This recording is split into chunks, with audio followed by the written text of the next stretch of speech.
Assalamualaikum warahmatullahi wabarakatuh. Perkenalkan, nama saya Ermina Siregar dengan NIM C1 C021182.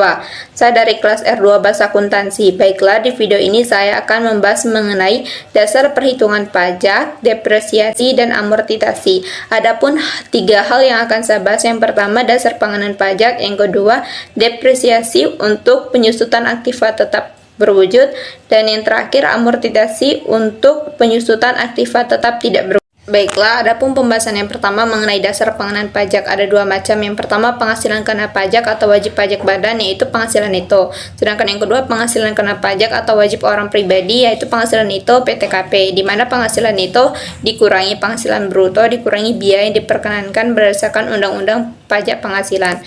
Nah, menurut Undang-Undang Pajak Penghasilan terdapat dua jenis biaya pengeluaran. Yang pertama yang dapat dikurangkan dari penghasilan bruto, yang kedua yang tidak dapat atau tidak boleh dikurangkan dari penghasilan bruto.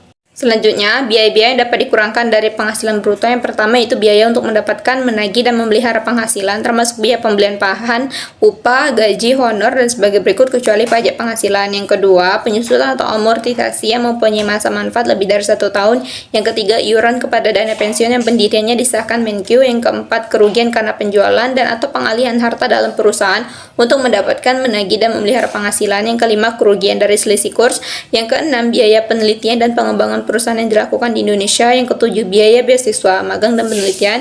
Yang kedelapan, PTKP untuk wajib pajak dalam negeri. Yang kesembilan, piutang yang nyata-nyata tidak dapat tertagih dengan syarat: 1. Telah dibebankan sebagai biaya dalam laporan keuangan komersil, 2. Telah diserahkan ke Badan Urusan Piutang dan Lelang Negara BUPLN, 3. Telah dipublikasikan, 4. Menyerahkan daftar piutang tidak tertagih ke Dirjen Pajak. Dan ke-10 yaitu premi asuransi yang dibayar pemberi kerja. 11. Penggantian atau imbalan atas pekerjaan dan jasa yang dilakukan dalam bentuk natural berupa penyediaan makanan minum bagi seluruh pegawai. Ke-12. Kompensasi kerugian fiskal tahun sebelumnya maksimum 5 tahun. Nah, berikutnya biaya-biaya yang tidak boleh dikurangkan dari penghasilan bruto menurut Undang-Undang Pajak Penghasilan. Yang pertama yaitu pembagian laba dalam bentuk apapun. Yang kedua, biaya untuk kepentingan pemegang saham, sekutu, dan anggota. Yang ketiga, pembentukan atau pemupukan dana cadangan kecuali yang ditetapkan Menkyu. Yang keempat, premi asuransi kecuali yang dibayar pemberi kerja tersebut. Yang kelima, penggantian atau imbalan yang bersifat natural dan kenikmatan kecuali penyedia makanan dan minum atau yang ditetapkan oleh keputusan Menkyu. Yang keenam, yang jumlah yang melebihi kewajaran dibayarkan kepada pemegang saham. Yang ketujuh, harta yang dihibahkan, bantuan atau sumbangan kecuali zakat atas penghasilan dari wajib pribadi atau badan dalam negeri melalui Basnas yang disahkan oleh pemerintah. Selanjutnya yang ke-8 yaitu pajak penghasilan. Yang ke-9, biaya yang dikeluarkan atau dibebankan untuk kepentingan pribadi atau wajib pajak. Yang ke-10, gaji yang dibayarkan kepada anggota persekutuan, FA atau CIP yang modalnya tidak terbagi atas saham. Yang ke-11, saksi administrasi berupa bunga, denda yang berkenaan dengan pelaksanaan perundangan di bidang perpajakan. Yang ke-12, biaya untuk mendapatkan, menagih, dan memelihara penghasilan yang dikenakan PPh yang bersifat final, bukan objek pajak. PPh yang dihitung dengan menggunakan norma perhitungan penghasilan neto. Baiklah, selanjutnya yaitu perubahan Undang-Undang Perpajakan. Yang pertama ada ketentuan umum dan tata cara perpajakan dari Undang-Undang Nomor 16 Tahun 2000 berubah menjadi Undang-Undang Nomor 28 Tahun 2007.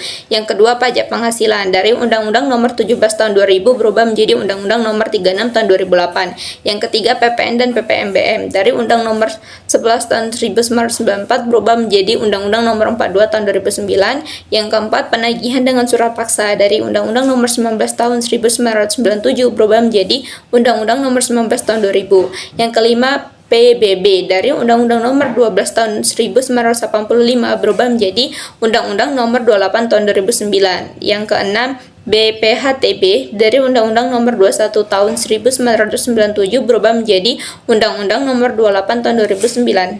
Nah, berdasarkan Undang-Undang Nomor 36 Tahun 2008, PTKP ditingkatkan menjadi yang pertama untuk wajib pajak sebesar 15.840.000, yang kedua untuk tambahan kawin sebesar 1.320.000, yang ketiga tambahan untuk istri bekerja yang penghasilannya digabung sebesar 15.840.000, yang keempat tambahan untuk keluarga sedara, semendah, anak angkat yang jadi tanggungan maksimal 3 orang sebesar 1.320.000. Selanjutnya berdasarkan Peraturan Menteri Keuangan Republik Indonesia PMK No. 101 atau PMK 010 2016 tentang penyesuaian PTKP, maka besaran PTKP ditingkatkan menjadi satu untuk wajib pajak sebesar 54 juta, yang kedua tambahan untuk kawin sebesar 4.500.000, yang ketiga tambahan untuk istri bekerja yang penghasilnya digabung sebesar 54 juta, yang keempat tambahan untuk keluarga saudara semenda anak angkat yang jadi tanggungan maksimal 3 orang sebesar 4.500.000. Nah, untuk tarif pajak berdasarkan pasal 17 Undang-Undang Pajak Penghasilan, yang pertama wajib pajak orang pribadi dalam negeri DPP atau dasar pengenaan pajak sampai dengan 50 juta dengan tarif pajak 5%, dari 50 juta sampai 250 juta dengan tarif pajak 15%, dari 250 juta sampai 500 juta dengan tarif pajak 25%, dan dari 500 juta dengan tarif pajak 30%.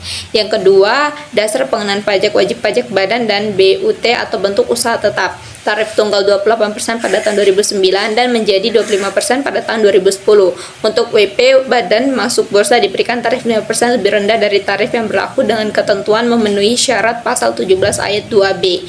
Dan BUT adalah bentuk usaha yang digunakan oleh wajib pajak luar negeri untuk menjalankan usahanya di Indonesia. Selanjutnya masuk pembahasan yang kedua, yaitu mengenai depresiasi untuk penyusutan aktiva tetap berwujud.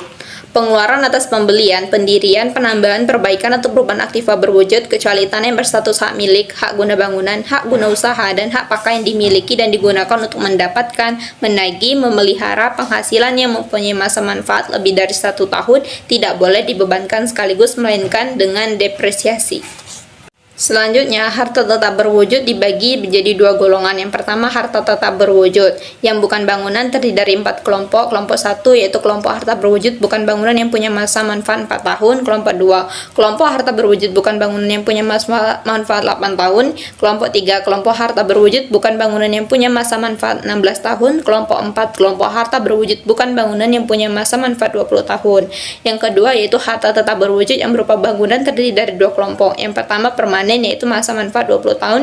Yang kedua tidak permanen, masa manfaat tidak lebih 10 tahun. Adapun metode penyusutan yang diperbolehkan menurut undang-undang yaitu pertama metode garis lurus atau straight line method, yang kedua metode saldo menurun atau declining balance method. Nah, saat terjadi penyusutan dapat dimulai pada 1 bulan dilakukannya pengeluaran. 2. Untuk harta yang masih dalam pengerjaan, penyusutannya dimulai pada bulan pengerjaan harta tersebut selesai. Yang ketiga, dengan izin Dirjen Pajak, penyusutan dimulai pada bulan harta berwujud mulai digunakan untuk mendapatkan menagih, memelihara penghasilan, atau pada bulan harta tersebut mulai menghasilkan.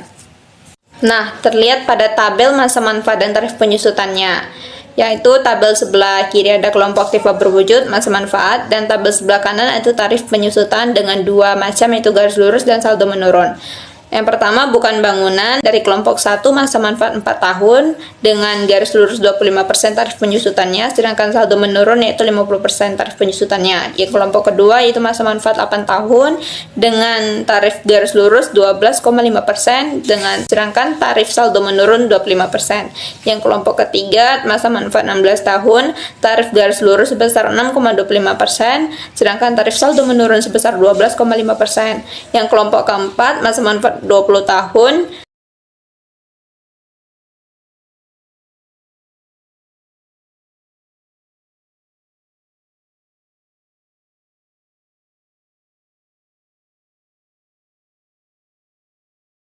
selanjutnya yaitu kelompok aktiva berwujud bangunan. Yang pertama permanen, masa manfaat 20 tahun, tarif penyusutan garis lurus sebesar 5% dan tidak memiliki tarif saldo menurun.